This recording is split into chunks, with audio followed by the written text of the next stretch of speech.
revienne. Si depuis j'ai dit je t'aime, plus belle histoire d'amour, c'est vous. Bonsoir, ce soir nous allons nous plonger dans l'univers de la chanteuse Barbara. Aude Mesas est une admiratrice inconditionnelle de celle que l'on surnommait la longue dame brune. Elle chante ses chansons dans un spectacle qui aurait dû se jouer dans les jours prochains. La crise sanitaire en a voulu autrement. On la retrouve avec ses musiciens en répétition ici au Conservatoire du Havre. Bien sûr, ce n'est pas la Seine, ce n'est pas le bois de Vincennes, mais c'est bien joli tout de même.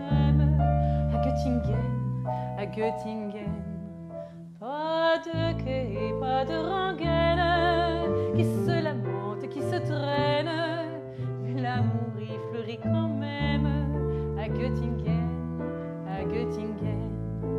ils savent mieux que nous, je pense, l'histoire de nos rois de France. Alors ce qui me plaît dans la musique de Barbara, c'est à la fois cette petite folie dans la musique, puisque en fait, quand on écoute Barbara, on s'aperçoit que c'est jamais deux fois la même chose. Elle interprète ses chansons, elle change les paroles, elle change parfois même la musique. Elle était d'ailleurs pour ça très exigeante avec ses musiciens, puisqu'elle leur demandait de la suivre sans cesse, même si elle décidait de rajouter une mesure ou pas. Nous avons la Seine et puis notre bois de Vincennes, mais Dieu que les roses sont belles à Göttingen. C'est une chanteuse qui est difficile à interpréter parce que les textes sont difficiles, la musique est compliquée et dans sa musique, il y a aussi une part pour nous musiciens quand on travaille Barbara de travail énorme et de remise en question de soi qui est hyper intéressante pour continuer à progresser nous en tant que musiciens en fait. Tiens Liliane, propose-moi quelque chose.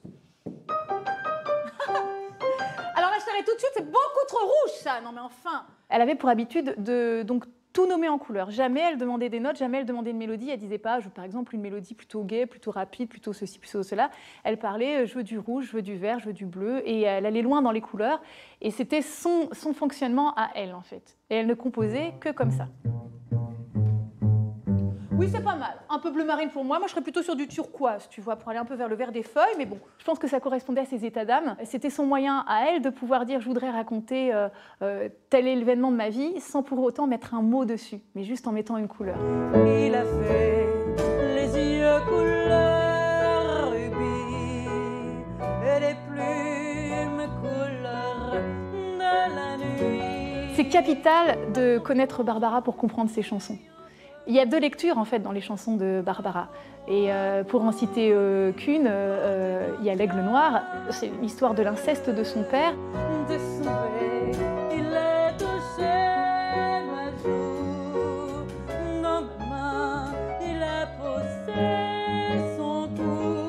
Et là, on a la double lecture. Soit on a la chanson l'Aigle Noir et on prend les choses comme elles viennent et on adore la mélodie, l'ambiance qu'il y a. Soit on est du côté de Barbara et on comprend pourquoi cette chanson-là, elle l'a écrite parce qu'elle avait besoin d'exprimer ça sans mettre de mots dessus. Mais pourquoi aussi elle détestait interpréter cette chanson. Que le diable vous emporte, d'autres m'ont ouvert leurs portes. Heureuse je m'en allais.